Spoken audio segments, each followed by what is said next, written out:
Christo and Jean-Claude, Arts in Fabric. Christo and Jean-Claude met in October 1958 and began their career in 1961 with their first project, Iron Curtain. As a statement against the Berlin Wall, they blocked off Rue Visconti, a small street near the River Seine, with oil barrels. Over the next 40 years, the couple would become famous for many large-scale projects that took place around the globe. Their pieces would include various types of fabric and offer a visual delight to their visitors. This piece, titled Wrapped Coast in 1969, was located at Little Bay, approximately 9 miles southeast of the center of Sydney, Australia. A synthetic erosion control fabric was used to wrap approximately 1.5 miles of shoreline rock. A group of over 100 people made up of professional mountain climbers, architecture and art students, as well as Australian artists and teachers, put in 17,000 manpower hours over a 4-week period to complete the project. The coast remained wrapped for a period of 10 weeks. All materials were then removed and recycled, and the site returned to its original condition. In 1970, the duo began preparing for their Valley Curtain project. It would include a 400-meter-long woven nylon fabric stretching across the Rifle Gap in the Rocky Mountains.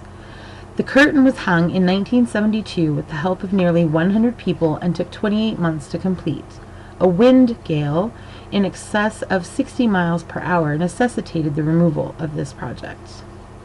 The Pont Neuf required 9 years of negotiations with the mayor of Paris before its approval in 1984.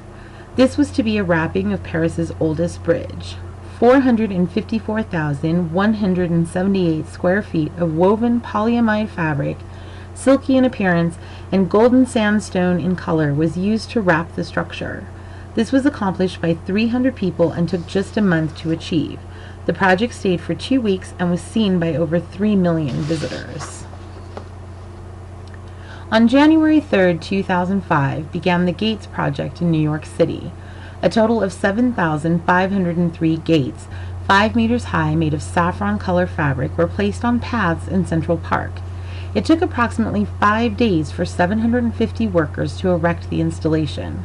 About 600 more people were used to distribute 1 million free samples of the fabric to visitors. The cost of this installation was $21 million and, as always, was entirely financed by Christo and Jean-Claude. The installation remained for 2 weeks, and as in previous projects, the materials were then removed and recycled. This image gives an idea of the length of the gates. Christo and Jean-Claude's current project is called Over the River and is quite possibly the last due to the death of Jean-Claude in 2009. The plan for this project is to use 5.9 miles of silver translucent fabric panels and suspend them above the water of the Arkansas River in 8 separate areas across a 42-mile stretch. Once finished, the piece will stand for 2 weeks. This piece, along with all of their others, is defined as art due to its ability to add to the enjoyment of life. It can be considered art for visual delight. Over the River allows us to see the river in a completely different way. From above, you will see a river that doesn't move, and from below, the translucent fabric will highlight the contours of the clouds, the mountains, and the vegetation.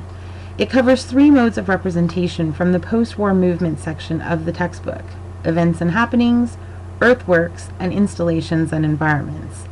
A main pro of this project is the millions of dollars in revenue for the state and the creation of 620 temporary jobs. A subtle but distinct con of the project is the minimal travel delays caused by the installation process. I personally find this piece appealing and would find it spectacular if I could find a way to see it in person upon its completion in 2015.